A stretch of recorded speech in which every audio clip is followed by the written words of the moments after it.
Amir, I know you guys are still negotiating, so we're not going to talk about the big fight that everyone seems to think you're probably going to get. But talk to me about how you feel about working out here in the Bay Area. It looks like you brought your weather with us. With you. Yeah, it's a little bit colder today, but you know what? It's brilliant to be here and to train here. I think Virgil's a great trainer. I'm training with Rick as well. Come all the way from Jersey to train me.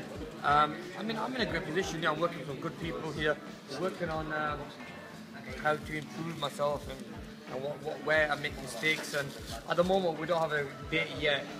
There's a lot of talk about other fights happening, so we're just taking our time and still keeping active and just keeping fit. Really.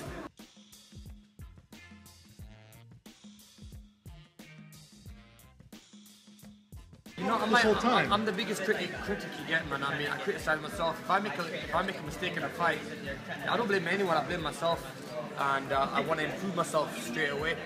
So I see some improvement I need to make, and that's why I'm back here now, working on those mistakes. And I think it's always good to be, you know, in that routine of being fit, keeping yourself in the gym. You know, like I said, I've got no fight day at the moment, but I'm still in the ring. I spar, I'm doing mitt work, I'm working on new things, working on defensive things. So that's the type of guy I am, you know. I still don't think I've hit my peak. There's still a lot left in Amir, and it's good to come back and go back to basics. I mean, one thing about this camp is that I've come in not working on a style, but just working on what I want to work on instead of normally rushing and working on your opponent. I've got no opponent, so I'm just learning somebody else's system or their offense. That's what I'm doing a lot of work with Virgil, and who also trains Andre. And I like the way Andre has a great defensive attitude, you know, when he goes into a fight. So even if a little bit rubs off me, watching him spar, watching him train, it means a lot, you know.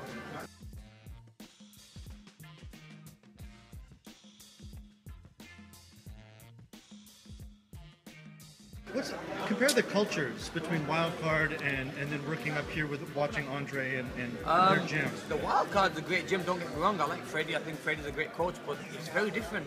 I mean, the atmosphere in the Wildcard's amazing. I like it. Yeah. But it's so quiet in Virgil's gym. And sometimes you need that peace of quiet, you know, to work on. No one watching you, no one making videos.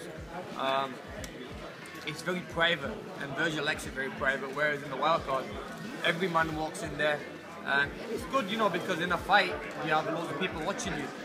But yeah, I think it's different in the Wildcard, big difference. But don't get me wrong, I got used to it. I liked it. It's like a giant machine when it starts to get going. It's amazing. It's crazy. I mean, once you're in that gym and you start meeting people, I mean, from celebrities to normal people walking into the gym, it's crazy, man. The amount of people that walk into the gym, I couldn't believe it. You know, I had people like Mark Wahlberg. Jeremy Piven. Jeremy Piven's always in there. The other guy, Mickey Rourke's always in there. And other famous singers and stuff always come to the gym and they want to see you train because they're big boxing fans. I mean, we might be a fan of them, but you know, they want to see you train. But Virgil does not allow that. Virgil always says, look, I don't want no one come to the gym. I want it private. No, so no celebrities or anything, because that takes the focus off fighter, which might be true. You know, I think it might be, yeah. Do you think of all the sports? Because I remember like a lot of basketball players would come in there and watch. Yeah. Seth Mitchell was a football player. He moved over to boxing. Right. Is boxing the hardest sport there is, you think? 100%. You know, I have this argument in the UK with a lot of people. I always say boxing is the toughest sport in the world. I mean, that's why you get other sportsmen and women who are big fans of boxing, because they understand that it's a tough sport we live in, you know. Yeah, day in, day out, we have to train. We have to do all sorts of fitness training, strength conditioning, and you're one-on-one in there with your opponent. It's just you and your opponent. So if you make a mistake, you're to blame, not no one else.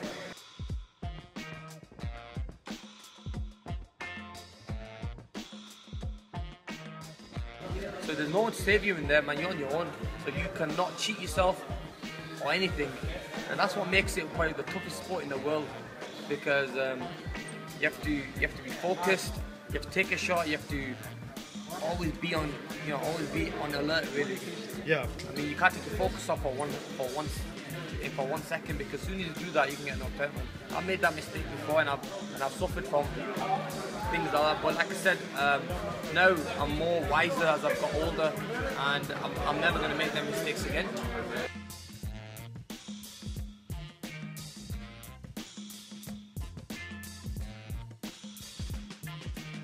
What do you think?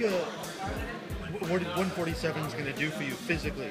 Physically, you know what? It'll make a massive difference in my boxing, because especially the power and everything. You know, I mean, I'm lean. I'm always lean. I'm always near weight. But like I said, I started in the last few years. I started getting so much bigger and stronger, and the weight started to hold more. I used to walk around at probably 155, 158, and I was still lean, and I used to think, why have I put so much weight on it? And it was just muscle, you know, weighing heavy. So what I've started to do now is moving up to 147, I can hold on to that muscle. I mean, as part of the biggest guys, like I'm Dulo and them guys, never been put down. I think the only time I used to probably get put down in fights was when I used to kill myself making weight. I mean, you'll see a massive difference in my style. Yeah, and punch resistance, you think? Definitely, yeah, definitely. You know, I'll be much more stronger, taking better shots, and also, you know, standing there, and my leg will be strong as well. I mean, like I said, I've never been put down in sparring ever. You know, I was part of a big guy, 180, 170. It's just when you cut down to that 140 used to kill me, honestly. People don't realise that, and I'm normally a lean fighter, and I used to think to myself, I used to look at myself and think, how am I going to lose another 12 pounds when I'm so lean now? Yeah. I somehow do it. You know, I mean, I'm one of them guys, you know, I'm not afraid of anything. I'm one of them guys, I'll go in the ring with anyone, I'll be in it. I know if I'm fit and I'm strong, I can go through anything. But like I said, now, as I'm getting wiser, I'm getting more smart in the game, where I'm thinking, why do I have to kill myself making weight?